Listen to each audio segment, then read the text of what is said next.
Today in the studio, we are here to interview two rowdy teens to better understand youth culture.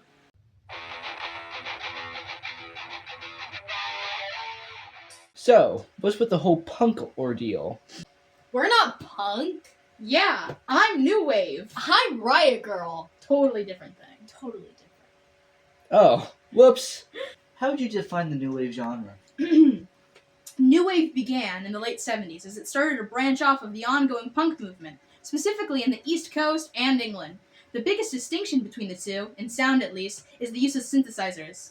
The first few bands to come out of the scene include Devo, Talking Heads, Sparks, and Gary Newman. What are the key characteristics of new wave? Well, as I just said, it is mostly defined by the use of synthesizers, along with the usual rock/punk components.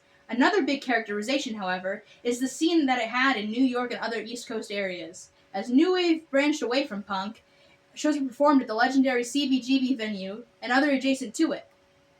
There is also a fashion component, as many new wave artists and followers have a very distinct and artsy style, as new wave was one of the first genres to combine striking visuals with music. When I think of new wave fashion, I often think of the colorful and flamboyant Adam Ant, or the retrofuturism of Devo and their energy domes, or even David Byrne's Big Suit from the Stop Making Sense concert film. How do you think new wave has influenced our pop culture today as we know it? We associate a lot of 80s pop culture with the movement of new wave, mostly the music and the prevalence of MTV during its prime. There has also been a big resurgence in 80s and new wave culture today, especially with the popularity of Stranger Things, which included the use of new wave music and references.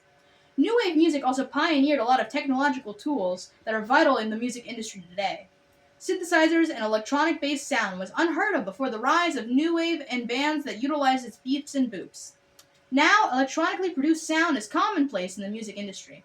Another advancement in music entertainment brought along by new wave is the music video. The creation of MTV, a television station that would non-stop broadcast popular music videos at the time, was a monumental moment in pop culture history, as it was the first time ever that the merriment of visuals and sound became a widely available medium. The music video as we know it today would not be possible without the strange and kitschy music videos of the new wave movement.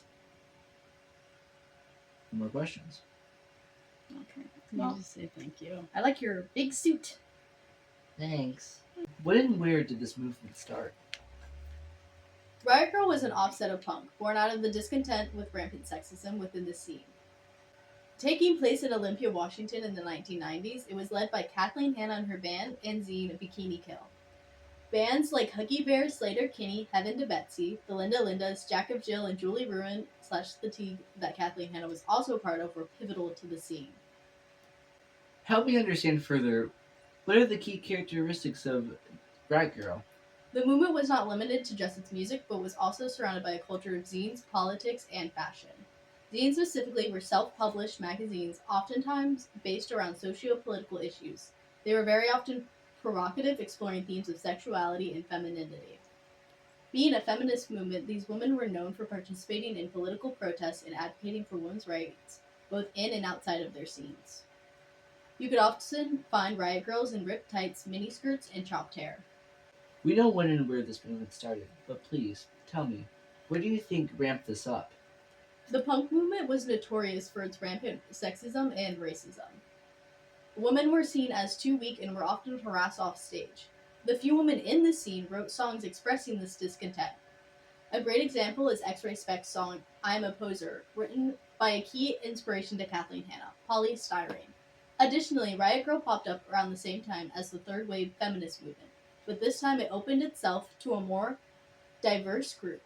Kathleen Hanna has admitted the scene was not as diverse as it should have been in terms of race, but it was a step up for previous feminist movements, especially in its LGBTQ inclusion. Okay, I kind of get it, but still don't. You still don't understand? Well, good thing we have our trusty dusty Venn diagram here for you. Whoa. On one side we have new wave, which, I said consists of synthesizers, music videos based in the East Coast and UK, and commercially successful in comparison to that one. On the side of Riot Grrrl, it was women-led feminist movement. It was grungy and raw, political, It mainly flourished on the West Coast and was an underground scene.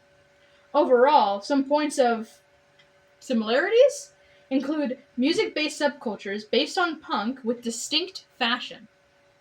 So, there's our explanation for you. Yeah. You still don't get it? Too bad. Here's the door. That's it for today's episode. Tune in next week. Just like sound. Yeah! Woo!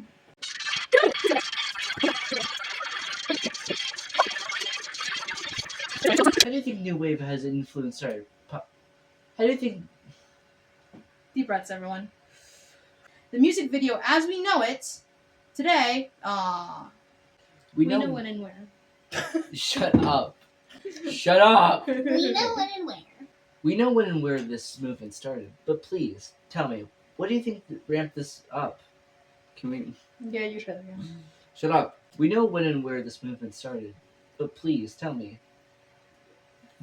What is wrong with me? I'm sorry, guys. I really am. Don't shoot. I'm a man. Okay. This is unscripted part. Oh, I took a picture.